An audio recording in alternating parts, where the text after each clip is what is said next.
عليكم السلام ورحمة الله وبركاته. بعدين سلامالو أنا كنت نكوني ما باليه بيورا داشنو ما يننا كفتا أنا رجو سوبالا تنجبا FM كنو كرغرة لبلوما أمي نرجو فونداتيري أما كنتنا نكوني مالا أما كنتنا fasu dinya nyumala nobe alaji kerno manjaiti Miriam min benna ambi duwala ye alama kuna nasito alama nyoko nasi ala na dugula amin ya rab ba fasu dinya maya akadimo siyama ye kono dalmari di ma fere di bema kono obelonna di ka voka kadiye isimin no inoke fasu kungo tali kama otaminin kofe tilidando yinkoto badima dolu ka ɲininkali dolu dimma mbafe ka kuma wolu kan bi an na radio bun kono ya ka nka mindin lowo to ko ɲaita an badi silamal la an badin do be ɲininkali kela a ko k'ale darta mela lonikela la i b'a fɔ la k'a fɔ ko Allah kila alayhi salatu wassalam silamaya ba in min nin bɛ kumala kan ko ala hadamadenya ɲumaya n'a la jugo ɲumaya n'a la fama jigi o ka mɔgɔ min na dun silamaya ɲin kɔnɔ ko muru ma a ɲɔgɔn na dun do kogo ɲininkali kɛ olu k'a b'a fɛ ko ka dɔ din fo dula ɲin tɔ min se do ka fo ala fahamuya ma o dula ɲin tɔ an ko nko kisa kilin bɛ yen n bɛna ala o fɔ la ye to ɲale moti ala kila silamaya dina yin ala jugo ɲumaya anala hadamadenya anala bulunya o ka mɔgɔw min sababuya silamaya yin kɔnɔ muru ma ɲɔgɔn na dun an bɛna la kisa min dila sisan kisa yin mu o tagumanse de do ti o bɛ mun de ti الرسول عليه الصلاة والسلام بعث مبعوثا إلى اليمن aka grupu do kila lundo kataka yamani jadi buluma ila si yamanu kono ika jihadi ke kele diati la ika mo sama mita jadi kele kono lala hatta inna ra'is al-yaman yawma izin binafsihi usra ma'al asra wolu min fan kono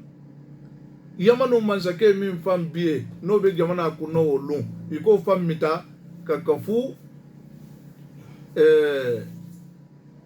mogo mita ninnuma mogo munu mita ta jihadi kono ikawa mita haika mansake fan mita kanati madina kono ilai mita kasi madina kono Allah kila tata boya be mogo mita ninnuma felela ibila halaya munto kila halaya korosi akima fele haika mogo ba nya to mun bi talala karsa nyinde karsati ituta be itali kelala haika ibululo kamarin dola ye ko nyinde ila mansaketi Allahu akbar akanyi ningali ke ko ahaja Sumama ibn Usalim رئيس اليمن قيل له نعم ako Sumama ibn Usali lete min be yamanu mansaketi ako ko yo akala sahaba lu ya mara ko fukuhu ala julu frère Allahu akbar ko ba mansakele Allahu akbar ikajulu frère ila julu frère Allah ngila alayhi salatu wassalam atata Sumama ibn Usalim akala jigiya atabun kono Allahu akbar kala jigiya atabun kono domur fe min kadaye ladula min kadaye ako ke wolun silamaya no ku hakela Allahu akbar. kala jigi a kunyuma ikala jigi a kunyuma nin kene bota ana la sahaba kumba mo fila saba nyogonta kal ta malo ne tabo na luntan kema Sumama ibn Usal anu mo fila saba nyogonta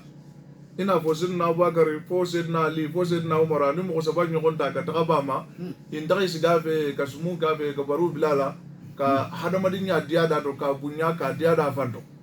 Allahu akbar. itere nyin kelala tilikilin tilifila ini takaba tilikilin tilifila in takaba ma nyayma ama frose ka fo ko frose dun silama ya kono ni man dun silama ya kono tibulu kala o ma diana futo sa Allah. nabi men tu bu doctorol tide abe ku kalama ika joko nya ha ika wakati ke wakati lake Sumama ibn Usal anata gine Allah kila bulu sallallahu alaihi wasallam kumba feni dingema ne tabo na koreba Allah kila dingeta ama aka su nyuma lobo ka dama kabang su nyuma yin ka nafulu ma fen siaman dama ani min bitala bata iko min kado kala dia akala dia adiana ku bela kabang ka buluka kanta amman condition sila ka ko am gawda matalu mi dade dalman sila ma anti bulukala ni ma ke anti bulukala amo dodo laka munna nabi me jigole kanyuma munna afa darda fulanye hadisa do kono ako akhlaqu ahli aljannati salasatun Allahu akbar. ako arjanna kono dinu jigo ko fen saba o be arjanna kono dinu la jigo saba ko be arjanna kono dinu la o mu jonni jonti ta'fu amman zalamaka wa tuhsinu ila man asaa ilayka wa tu'ti man haramak hadithun sharif Allah gila kuma ganna munyindi ako ko jigo saba nyimbe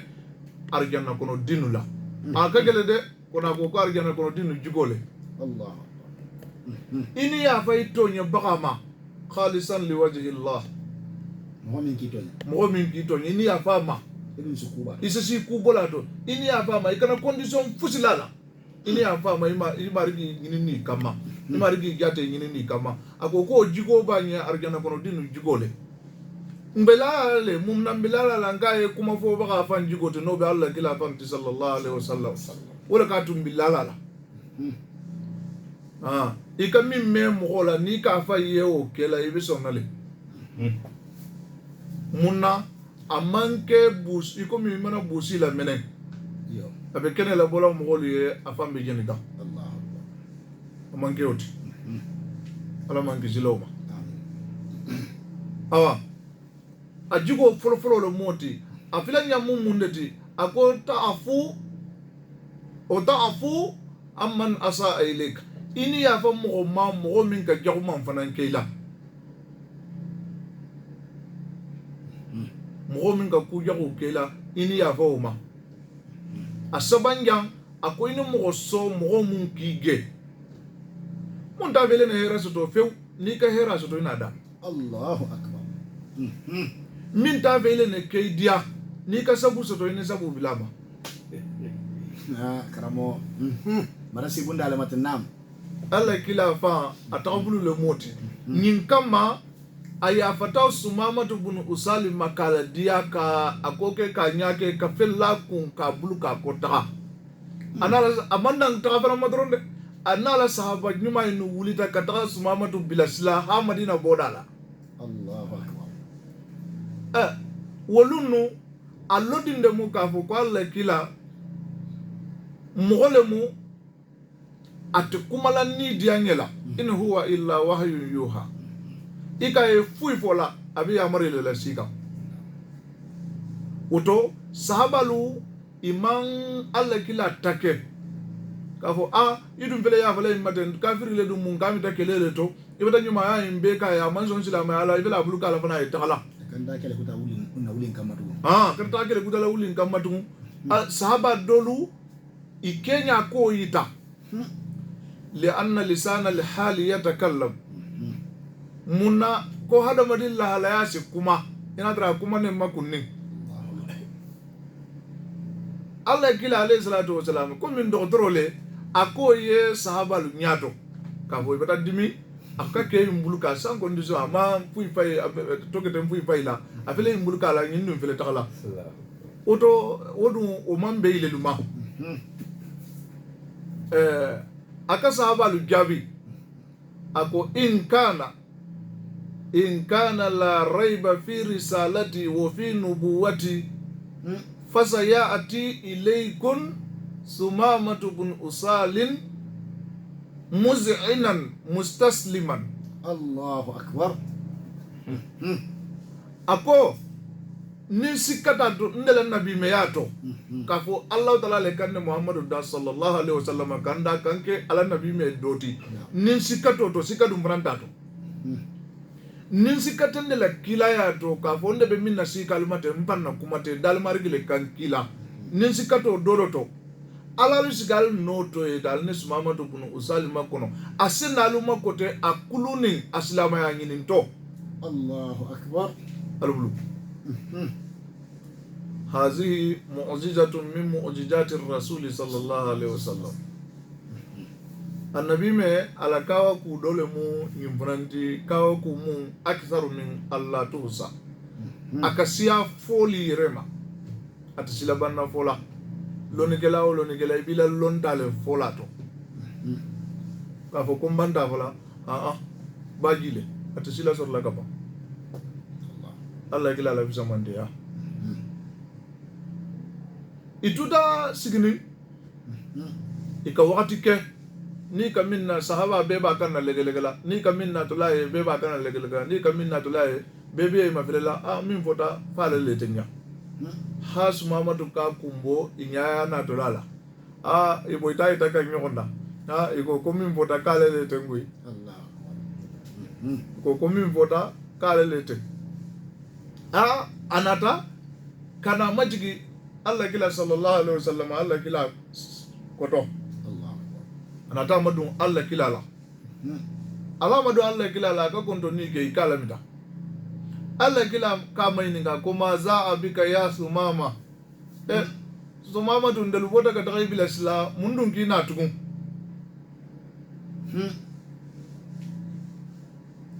ako jiitu ilaykum ka ikraman jaja'an li ikramikum ilayya. Allahu akbar. Ji'tu ilaykum jaja'an li ikramikum ilayya. Natalla bunyale nyola sagi dula.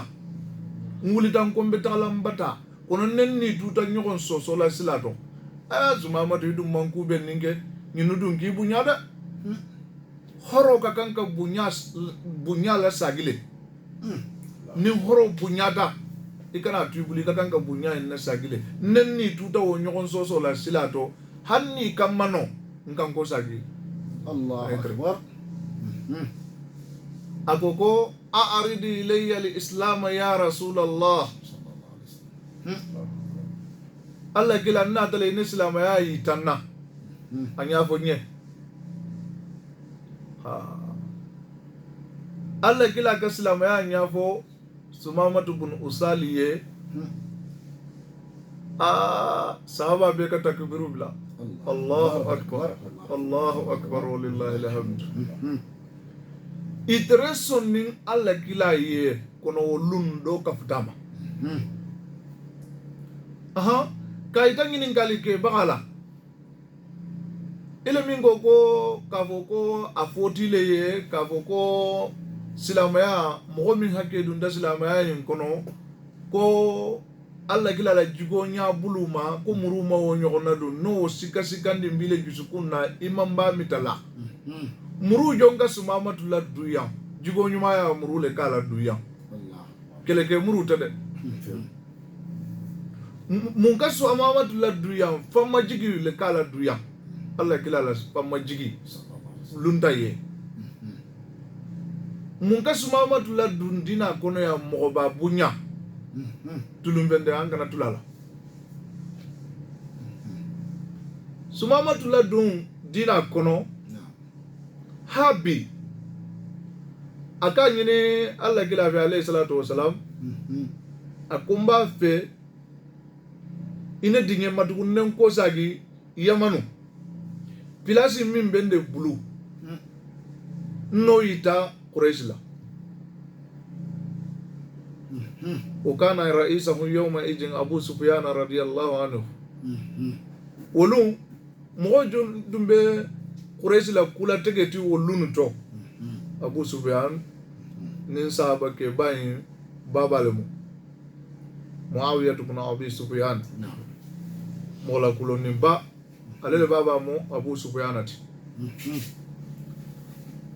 أوا Allah kila ba aledun Allah taala ka dale mo gelende adinyeta Sumama ibn Usalma aka ko saga ko kataka Yaman alasi Yamani eka amra gola Quraishika fa aqabahum bi uqubatin aka amra gola eka wolu amra gola ko mu amra gola Quraishika akoka adam da bima hanne yamare kuta di lumin mote femma itala Quraishi ma iti bulu fensano mote femma itala ima iti bulu fensano akole ta kala Quraishi kam rihlatu shita'i wa sayfi min dunna fota sora barakama nyinkono kilin tumbi tala Yaman akramo Allah kila la wayasi min kuma fota Qur'ana sura ba ngoro no to ko suratu Quraish rihlata shita'i was-sayf annabi me bala wayasi ngin tilima wakati anin funene wakati wayasi ngin kilindo tumitala Yaman na fota kafo albitala may dalini sanini firi kala famine afota kafo ko albata bali may tali may albata bali sanile ikala bata ke to gedendi takadula kuta dunti amange to gedendi anitoro bunyata kusobe maka kono anitoro la bunyaya maka kono mbari malu kilim farambe kuma nyiningali nyin kono ya mba kuma lu be nyokon na dilale naam badima ya fanal lodula mumbe badima ya la kulu to obia kafo badima ya pilasi kabu obia fe horomani ndole bari nyati obe kuma ingono jina zama inshallah naam karamu ni toro la bunya makan kalukan itisa nizo dola itima italikela atogete bunya ta kuzobe togete ndumana ke sombe be kela nyamu golla Abu Sufyan du kono mo gol wulita isitama ile lebe na nyamu gote ndumata bila kondo fili ndode Sumama ibn Usal abata na marse tinya Yaman ile le dum ben fana na nyamu gote ya sine mbay mitaladi ala ma hakili nyuma dila na nyamu golma amin ya rab ala ma hakili nyuma dila na mara bagaluma amin ya rab na mara bagalu ala ma mara mogolu hinna dunito amin ya rab o manake nyase soto sigima awa o kene kili nyinga Abu Sufyan aka letre safe olu maka kono abe letre do la mindo ila rasul sallallahu alaihi wasallam fil madinati al munawwara abe letre safe la kata di alla kila ma madina kono mumbe letre nyin kono aka letre safe ka do alla kila ma mundre letre nyin kono akoma alla kila mbati matra Muhammad ibn Abdullah atu dahara folo wolun ka fo ko rasulullah ay folle ko Muhammad ibn Abdullah indel kilo woleti ka fo Abdullah dinde muyti indel kilo wo nyale kila ya ko ni mambe o to flode Allah akbar wolunu to wole tre fola itre nyona ite gila nyo bulla Allah akbar kona ka letre safe ka ta alla kila ma abama trala letre nyim kono mati matra sungi mumbe ni tema la kula Sumama tu madia anin na marse tu anyama anin na marse buluka anin na lumo buluka ne lumo dimma nesa nene mai dalilu ke ngalo nga fo ko ni te mandi bi ba manzo ila dinama kono sungi mimbe ni te ake ola kula ina kuma idiya nyogo nyimfe ani marse dima Allahu akbar. la ilaha illallah imandi koni kalon ko sungi ma bari malle mi nyogonte kala kila tara o bari nyayin kama ko ane lumo dima o bari nya kilingin na kula o kadro kuresu be gelam batula ibe gelam batula ibe kuti nyali mfaso be kela me alla kila ka nyalo mundo kadema ni ke wolung aka nyalo sungi yalto sungi le to kadema ni ke kadonyu nu sutura ibata aki sutura ki dema ki sagola bila yamanu to kadre de sunna ite salla Allahu akbar. Allahu akbar Sama ni kama vya fomo mo mi kitonya. Allahu akbar wo alla kila bala kuma ko fana be talanna ya fa mo mun ki tonye afan jigo lewa ko la kalinge Noti ka gende ka bo ma. noti ka gende ka bo maka awa oto ni kay mafele na loni kela ba do fana be ni ba fula ma ko imam Shafi'i radiyallahu anhu afan dar ta fula na kuma to ni le ko ni le ko foni barin keti sagoti le folo min kadile ya no le fo min kadile ya no le ke ni sa kanu iti barin kanu la Allahu akbar. imam Shafi'i ko kunyadi ako man talaba akhan bila aibin sara bila akhin man talaba akhan bila aibin sara bila aibin bila akhin ako ni le koy ma ku bi barin de ma fe façon to barin minna ibi tula barin tanyale to Allahu akbar. Akrama. Ako masita. Mashallah. ni le ko koy ma ku bi barin de ma fe ti minna ikibe tula barin tanyale to oto sila memun kela defo mundu mbala iba ni wole to mitala isi ku hakela ba ikalo iko ko kele muiti CBA ikusa ku bela ko ni mangu si fan sola barin to Mate. ala kamindi ma otomita ale ala ire jate kama Bele. ala kamindi ma otomita asila leoti oto wodula in kama Sumamatu bin Usal alla kila ka letre safe ka tagama mbari nde nyino ti tinna dina to kono mbati madara lumo bulu kaye Ha? kabrin Sumamatu bin Usal aka alla kila bala letre tumamina aka alla kila la letre nyimida kama sumbu aka alla kila la letre ma sumbu kanunte ya kama kabanka fo akomma letre dala ka ko folo de ko kono nkalo mimba kono Allahu akbar. ma dala ka folo de ka karan kono ngalo mimba kono quraish batata yi makka sala ma akole bengin kono akon son da kabri ma dala ka Allahu akbar. Allahu akbar. Takbir. Allahu akbar Allahu akbar walillahi alhamd Walillahi alhamd. aka letre dala ka ka karan aka lumo buluka ka di quraish ma loni kela siyaman ko ka ko wolun Abu Sufyan hakili ni alla kila mita kaslamaya kanu ka da mita tayande Allahu akbar. Ga fana bata kele ke fa so Quraysh kele minna. Oh. Na le man kele ke. amangeleke wolunde iko ko Abu Sufyan ni ka dina nyin kanu ni wo koma nana taslamaya o framba ta kumati fi yawm al-qadim sana sula alayhi bi idhnillah lunguta sina na kuma sina sioma Jaga mu fana na silama ya. murmo van naslamaya murmo van naslamaya nya obie kono lunguta sina sioma Inshallah. Inshallah. oto nangini ngalla a jabile muten ka itala ka fo min fodiye ka fo mo alla kila la dina ye mo siaman mo min dunta to katra manke muru sababu ti wala kasiya mo min dunta alla kila la jigo nyuma ya na la bulunya na la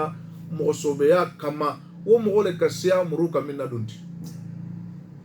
Imam Ahmad Mila kuma tege nyini karla la question dron bata ka hondi bote.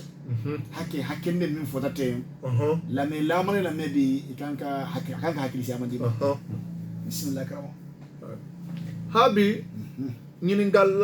filanjang naam do fanan kam man ñininka ale alla gila bala hadisa doma alayhi salatu wassalam abe sabeni alla gila la hadisa kono naam قال رسول الله صلى الله عليه وسلم إن الميت لا يعذب في قبره بما نيها عليه karamo ñafo ñeba إن الميت لا يعذب في قبره بما نيها عليه ko Allah gila ba ko alayhi salatu wassalam frère ko yagankata bilala la kan khabru kono ka sababu ke sanan kasiba kule min be kela akoma ala lukono karamo yoro njani awani fode ko hadisa nyin kale manyin famu kusobe aha to nyale mu hadisati kono dina kuma nyami ma kuma beti tala amenyama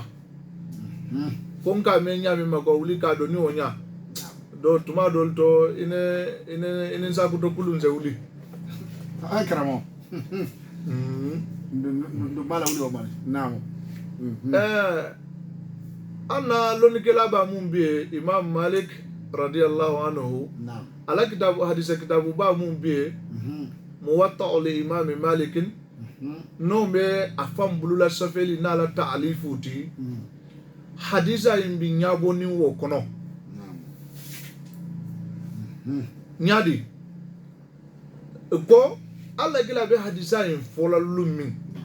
hadisa in la nyini mbi mundeti wolunu kadre arabu fentigilu ila la dale tumu qabla maji islam yani islam yani na ila la dale tumu nim mo kalon ko te kafo ko asibata si hakema fo gande abata sama dula do ma kalon kafo kata silen ne kende ala afansa ala ajufa kono nafulu bo kadi abadi maluma ka jansa abadi malla abi ndili makunjona ala ko nafa ta lummin akana to sumaye mogol nalon ko kule keta Allahu akbar kabaraku akana to sumaye dépense mum be kala ko di mo tuma ga ko di mo yani la tege bi kala yani la tege bi ala kala kana konto fili ala ko kana konto fili Allahu akbar songo ne to be songo ne tugu bena fo ko to ko munde dum keta luyin kono munde dum keta ya jaga mo bala tumbi ntugo na tumalo non ko gar sabe tem few bantamba boyta ko bandam ba boyta naam karamo sida wolunu to itre nyin kela woto Allah kila ba alayhi salatu wasalam aka tolla wole la islam ya kono ni ka depansi ke ila sa ikende tuma ka fo kuni fata ko ni sanga kasi ke ka ni ka sanga kasi ke ka akunku bi tre le khabro ko Allah wali yazu billah karamo yemeta naam hadisa en betilini wolle la kala sinyin gallam awa mogo teñin kono silama ñuma tiyin kono silama ñuma min atili kilimman mogo yamari ka fo kalu kasi ke fure kan atili kilimman depansi ke kalu kasi ken kan abe ke ala ñalamaya kono fana abe mogolu yela sanga kasi yin kela diyanin taye mogo ñuma min be ñawo ma wo sinte hadisa inna har ni ko kasi har ni ko su kasi akunkuta silala maye abe foli le kasi ke lale ka fo ibe min ke kanten ku ñumate nim man toro yeta la ye abi le kasi bagale kam ba furel na tatoti na tatoti ala la nginin to ta mo ya mari atre balu kono wakati min nim fana ke la mandai wosin tayndo auto ka fo mbari mangini ngali ke la ye ni ka silama lu ye kasila fure kunna ikana bela dun hadisa yin kono hadisa yin tibema mun kadi saya fure yana be sala aka mun kanu yana be sala abi kitla wala wala taziru waziratun wizra ukhra Allahu akbar Allah ta'ala fam kuma kan moti natun kada e mogol ne kasi nam kala mo baya ita kala mo baya asa tore asoto asa tore asoto me na tumanda ye kasi tumanda ye saya wakati saya manake kungu fuita silama har ni ka kure tu ka kungu ta silama kungu kure fan la fan kure la fan de Allahu akbar malum naam ka yorondin dola senya ko mi burama ka fanya yebata ge ko hadisa ko mi ka kusama ya mera nya ni ko bata la yin sabu ko dun saba naam kalama den tege mini fam be kala alisi mun da fona mo wole wote mal nta tinyata mal be kala nyami bantam babo ite ne bata haraki na dunya bata tinya dole bi fora kasito isi mun da ya mara fora wala nse min bo digilu ma voli ele ka vo silama ya bata bunya o ma silama ya bata kotota o ma mbe mun kala kilali alla kila ko kondele mumini bela dungare ti nin ku min ki soto ibendele ma felela nde ka kawandi bo na silama wo silama itima sibo soto la minka buima minka geleima katambi ila kila la sayabo ndongo la kun nte fe mantoro ten soto la minka boti oto silama ni ko ila mo façon sada ila ke fakata ba idin kilim fakata ba awa ila musu fakata ba idana musu fakata ba na tagat bataban takala mumbe ngini naife inna lillahi wa inna ilayhi raji'un allahumma azurni fi musibati wa khulufni minha khairan inna lillahi wa inna ilayhi raji'un akoto be munti inna lillahi wa inna ilayhi raji'un andel mu ala talati ala mun ga wajibi na boy min tuta fanan ba talati kuma ta tagaba Allah mbebe nkola sagila fanan ka tagale Allah ta'ala la ya mari le fanan matugun lolu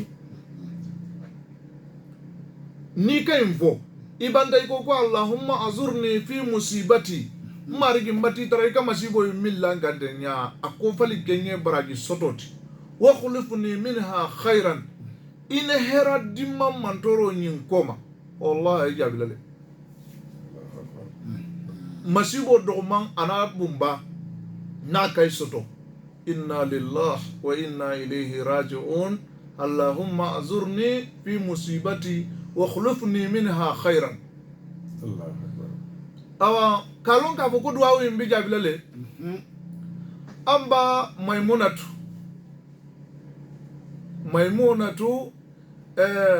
ummul mu'minin zawjatu nabi sallallahu alaihi wasallam ala Allah kila la dimbaya dole ala sutigi dole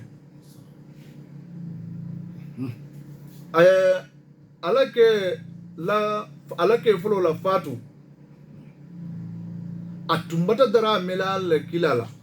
sallallahu alaihi wasallam ala kuma kono ka fo ko mumini akeman fo amusuman nimman toro kisoto ka bo sayama fo ka taka si kugutama na fada ko mantoro fui naka gunu niye abeto le ko mantoro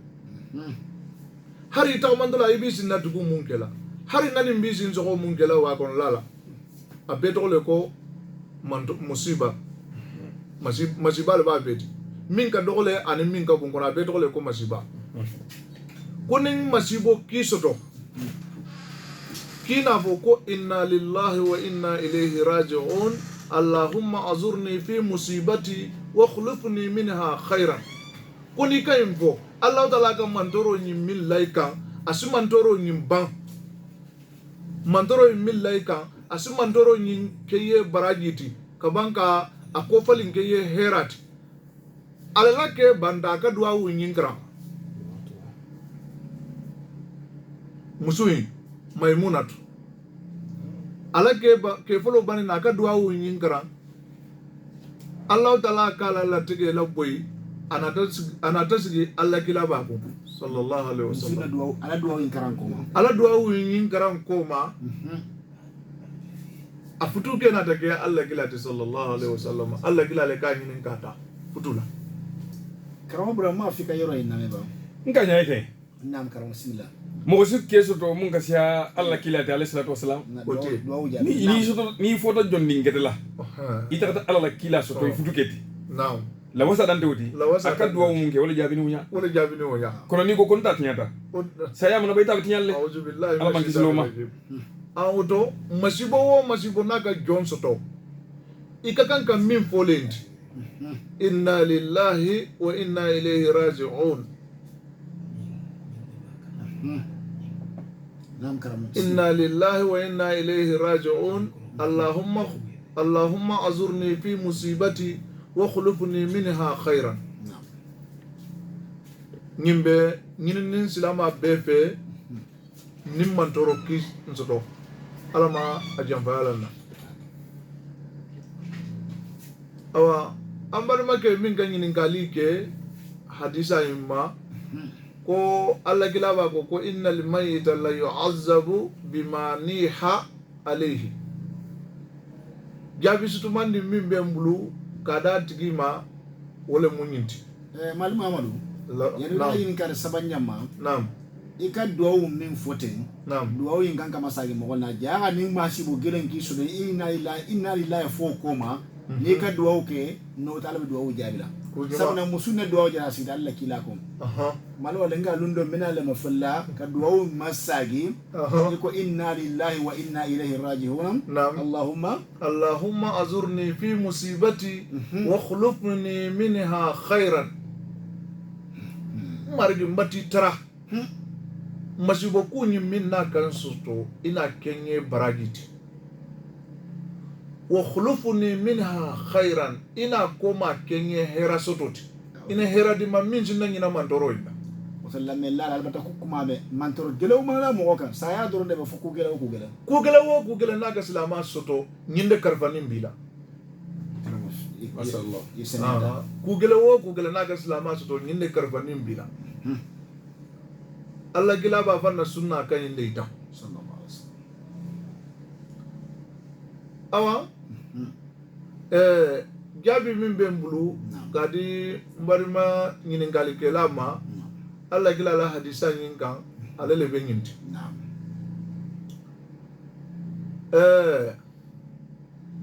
otambi koma mbave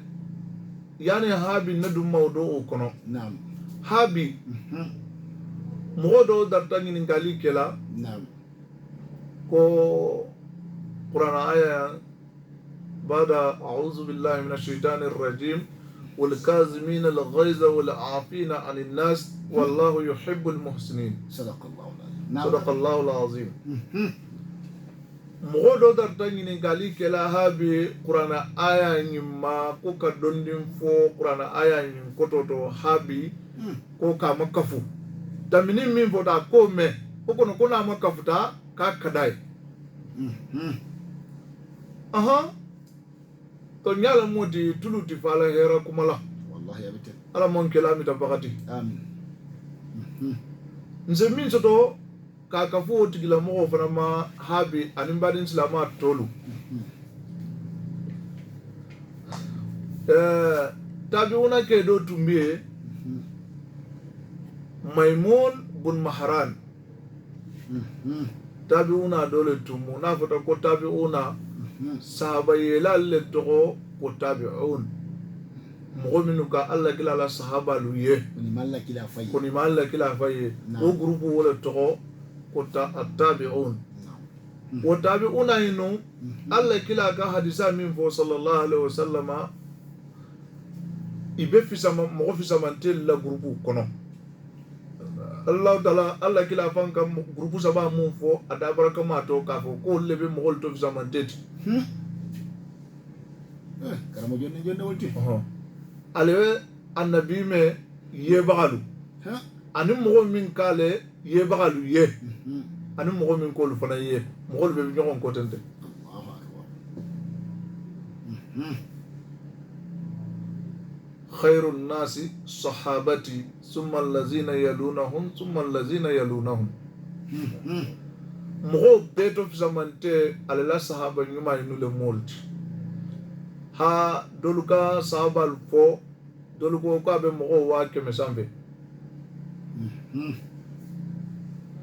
doluba fala ha wa keme wa mo gan lulu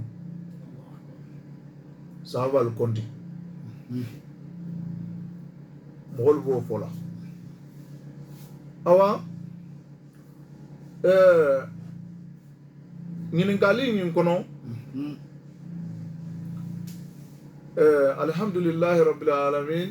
والكاظمين الغيظ والعافين عن الناس والكاظمين الغيظ والعافين عن الناس والله يحب المحسنين رفيع ميمون بن مهران نعم لندو نعم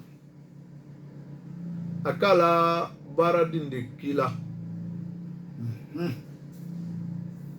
kane kini lakum kanati نعم bara din kila da aka kini la ala patron kun abana tila tabali la نعم akenyani maga fen to benin kujuma maga fen nyim bon tablu silato الله kamiran to te وكان قدر الله مفعولا ala ka min na ñinin be kelale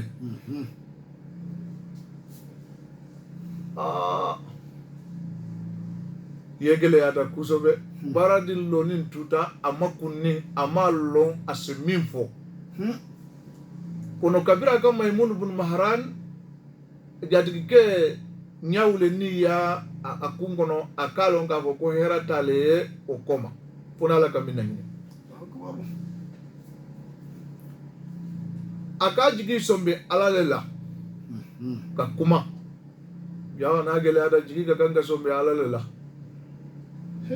karamoy ko ñadi na gele ada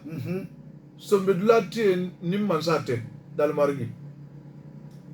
dalma baradin ka sombe alala ako kam ajadigi kema ako wal kazimina al ghaiza margi ke Allah ta'ala ka mogolu tantu mogo mun be dimin na kunu na kake ko min fe masoto ala ko lu tantu ala qur'ana banyin kono mya marike kuma nyin dunta Maimun bin Mahran ma ikuy mana mesendi ke kam oso akon zonta kazamtu ghaizi akon na dimin mi kan ma be min na bongala kono habi baradim ko kaye aku wala afina anin nas Allah ta'ala ka grupu filangi an jom fanan tantu mo mun biya fala kutinyani ke bahaba ako afauto anka ya Fatima geya ka kunto bila diferente min kofe ya Fatima amamba habit ko ako Allah ta'ala ka grupu sabanjam fanan tantu wal mujonti ako wallahu yuhibbul muhsinin Allah ta'ala irena la masaya ban jate kabe mo nyumalu kanula ako ko baradi mako anti hurrun lillah Allahu akbar ala jo musule dra ko mbati kundima feminu fanan fota baranyuma munu fota ninkawo be kela isarala adole mu ila maramogo royalty ila maramogo kundama fi sabilillah malim amandelo nyala bana nin fenti ngade bula biro ko ne siam ndi mata li saraldo andele ko bele ga usike kono imala gila bala digi Allahu akbar nam usike kono imala gila bala digi nim mo dum kadiye kila nin to nyala kadiye ibala digi nale ani ka aya min fote ni ke o fanan koto lo nam amana bele be ni afa amana bele ya nyaw may ni afa munki dila am hana made mantoro façon naga jonsoto ini afa wala kafsi natigi ma yafa trela dum natigi ma yafa trela ni yafa ta mo wonya fa anta min al abrar kaya fa ma kadra ma yafa trela fa anta min al abrar mo nyumal o sobel na katra ma wasula na ma harna ka wasula im koy ma yafa la kula malum amadu ila bi sumum nam ati kelen ti dron liber la sakki bi kuma le fo kambi abi dun kan de male ko mesendi iko nin ku gara kini jigi sembere la kono Naam. mi do ke ni ki baba fure ni be mba fure ni karamo fure be horma matara kese mambo jabato Naam. ko tadi alama o fana ki yete yete ne amana gila inna nya masabru inda samdatil ula masibo folo la le ibi ala lo na imari gitiele sati fui mandi ala ye ko ma kute fenna ile koma wala kadi ala ye fembeti kono ita ko karamo ba bata mambe iki be mba fure matara mambe iki karamo fure matara mambe ita ko yele horma matara mambe e ko se kibra de alama to kage yete inna masabru inda samdatil ula na mara famu sila ni ka hadisa o mafele o fota nye fami kuma fonya nyin arabu kan kono ko inna masabru inda samdatil ula sabari tifa wo fande fo masibo kumfulo la abiyele wallahi bele ikani siku kata de ka kori ka banko ngato ala wote yete otato fe na wo bankori dan nyonyo lewti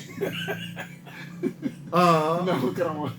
isa si ku wala do tuba min de ka kutu mari biye yele kadi alay karamo ndel ko mala ko ritu bamde mango gata alama to kage de Allah taala mansa nyumale mu ona ko ni kanim fen min de ni kanim fen guta de nyami abatula de nyogole bu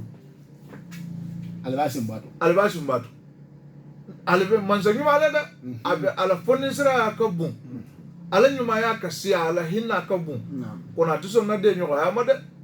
de nyogo ko manda ya da ako kon tana lewti ni kan ne mo fen guta de ni kan de min nan de bata tabu Allahu akbar oto wala e fola nye ko inna masabru inda samdatil ula malim amadou lawek ñogon jan sale bi kuma da sakila wala hadda be impor ko nabi wala hadda Naam. fa bi takam ate ndar temi la karam ko bado la akum malaka le ala ko li san fatana na janna ko ro kila la misan du gulu kaya ila misan munti amana kila min ba fa ko ala kono ko ila tina du gulu kaya ko ila na mansia ko ne ka tina la ko ba ko mo wolti fo kilin Allahu akbar ko mo wol may la kur kara be kele ila pare ala de mi le di amaro ila bi le kay la pare ala bolu na bolu ne ko ala grami ibi ila dir Allah ko fo special malaika ko Allah. ila tina du gulu ga ba mana ko ritu mamende ma fa ko ala kusobe wol dum hanni kala bundan kon kon iti dala kali o nyaato de ba ni ikaya e fola nye ka foko alla kila le be mumini la dungare ti naam ini ma fela to kukuto kubeto kuku na kisoto nyuma ani nyuma tana na kisoto kibe alla kila le ma fela nindin sa ya le ale ta be bila ta nyale allah mo killing ko le tuta kom allah akbar daro ko kitabu kende be abe ma fele dimmo goro ila min nin allah dala ko bila nabi me war jegeto dingim be sata afanyala le fomo killing akole ta kom allah akbar fatima radiyallahu anha fatima az-zahra jawzatu sayyidina ali karrama allah wajhahu wo killing akole ta kom adinna bang ibrahim dingela bande mo ibrahim ti o fatuta lummin naam akalo kabru kunna anyaji bota allah akbar ako innal ayna la tadma'u wala naqulu illa ma yurdi rabbi ako hada madin nyaji se bo fure kunna kanunte ya kama dianyo ya kama barinya kama nyaji la bo o muhinna le ti o tibasiti kono kon kana femfo mimandi marigi allah akbar ba ibe nyambi kole aja nyata nyawma ibe nyambi kole akalo adin fure kuna dinna ban fure kuna lummi ama akakuma kan yinde fo ko hada madin nyaji sibo hinante akama barinya akama siginyo akama nyaji sibo nyim bela kanunte ya nindar nyo ya si nyaji la bo ko kono kon kana femfo mimandi marigi amana gele nyawma ko ngana fe bo min mandi marigi woto ni fanan nin Allah taala kala si mimma ila digila annabi mela ni ka yo mo ita dan na min be bilala nyato ngon to sila tagala o nyale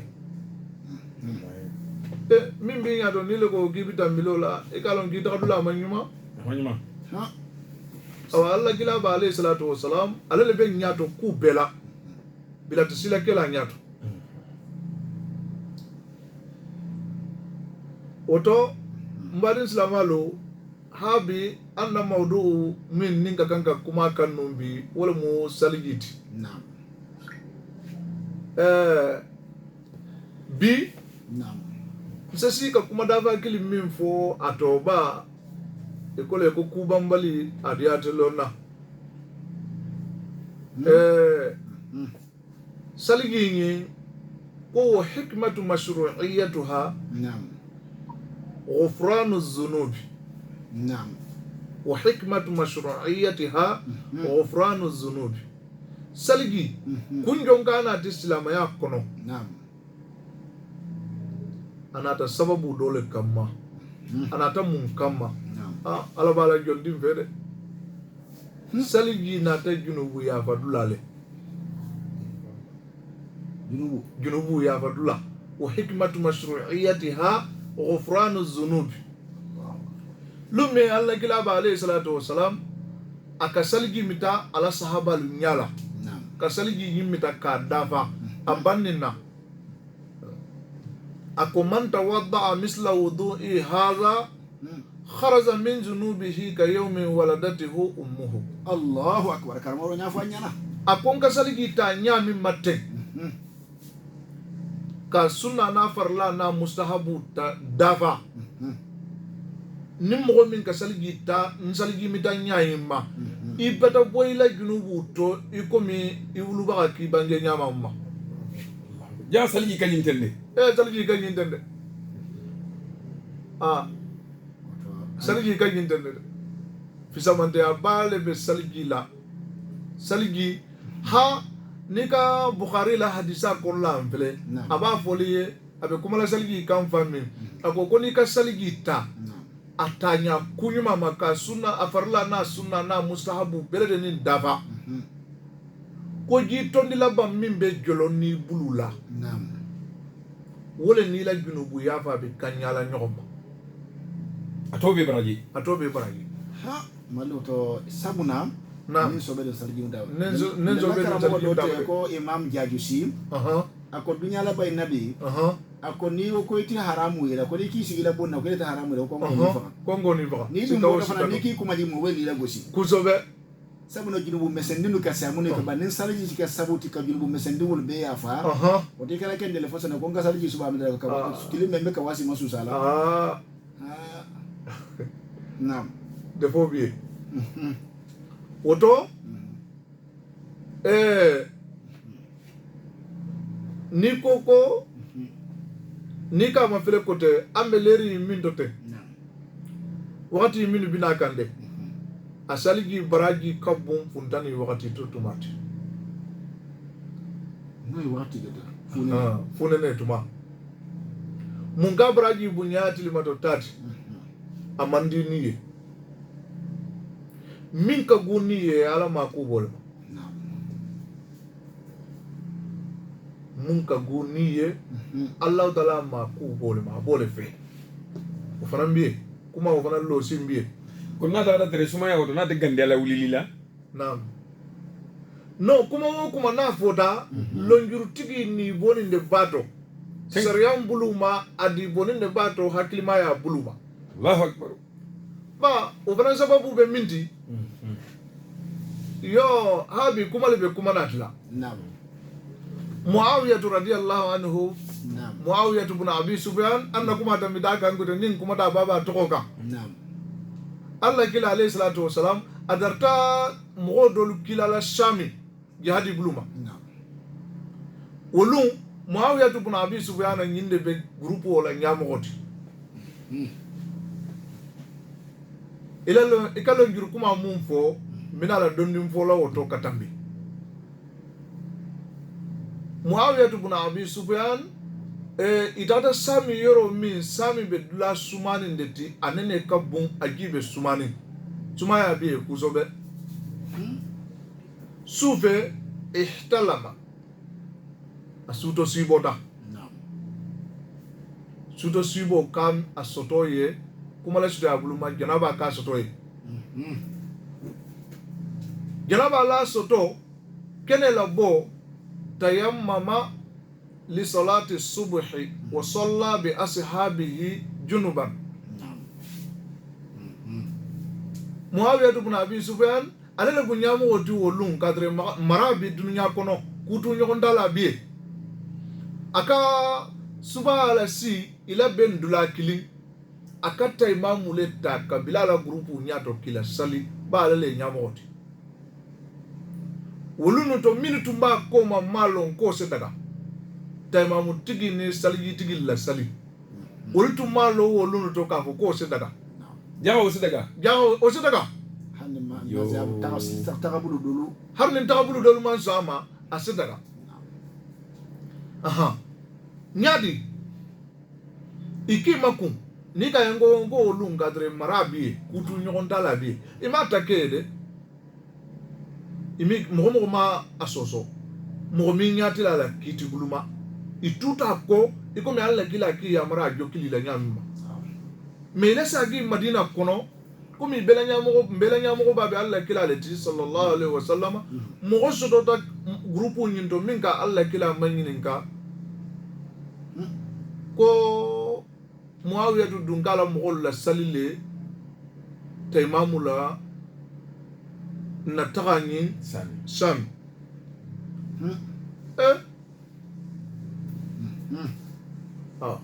comme alla kila ba fana be mogo le ti ate kukela afama aka kili aka manyininga ako asallaita bi ashabika fi shami bi tayammum fa ajaba bi na'am kidi ikila mogo la salile taymamula ka jabi ke ko ngal no mogo la salile taymamula alla kila ka manyininga kiko la wuli mumma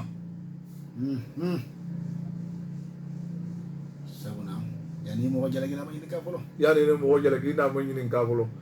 la bale ni ngali la dina kono andal dum ku yele don kabanka ala tege akite may kala fana onyate ko ba ko bure mo ka ko bure min ka ko to nyaala folo ni kambi yo kele isinte mo sobe o sinoto kala ki tulu ko suwo ka ba ku mo onyate ngake kala tege inen filiti fatana ko sindu mo sobe o wallu naw aka maininga ako ikila mo la salile taymamula sami ako ko ngila salile taymamula kiko la wuli mumma ako Allah taala ko Qur'ana ko ba'da a'udhu billahi minash shaitanir rajim ako wala taqtulu anfusakum inna Allaha kana bikum rahima mosi amarine ke fan sateti kani fan faka nde ala mu hinna bagale ti na jondi nyuma bela ako warahmatul mazkuratu fil qur'ani alastu minha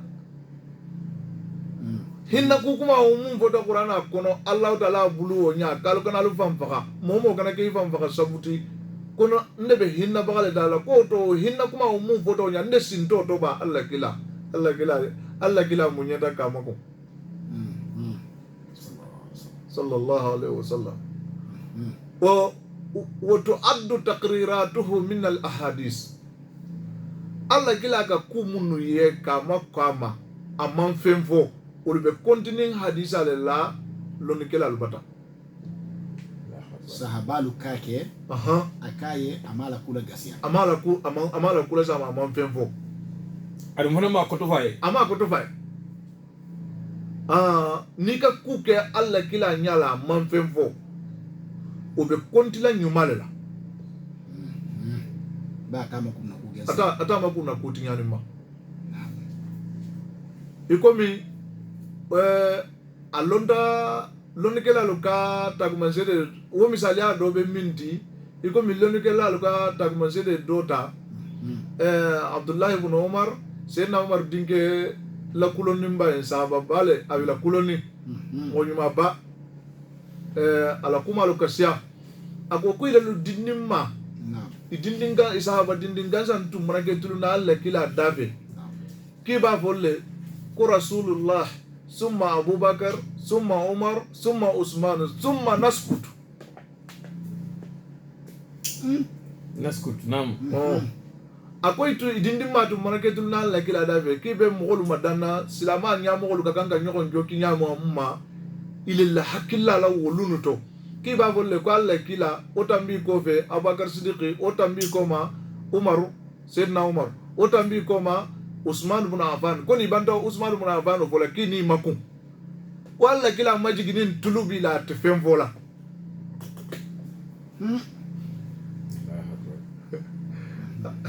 lonu ke bakal ko ke daliluti ko bara inna tagama alla kila fatu min ko sallallahu alaihi wasallam wolengo ngo taqrir wato abdu taqriratuhu min al ahadith ala kula sabati ninu akafe minna sabati ika ka nyala manfemfo bata nko obe continuing hadisa dole la ko Allah gila kafo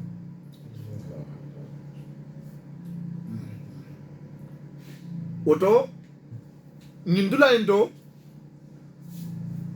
Muawiya to kala grupu la sali taymamula amanke basiti ka sabuke lonjuruti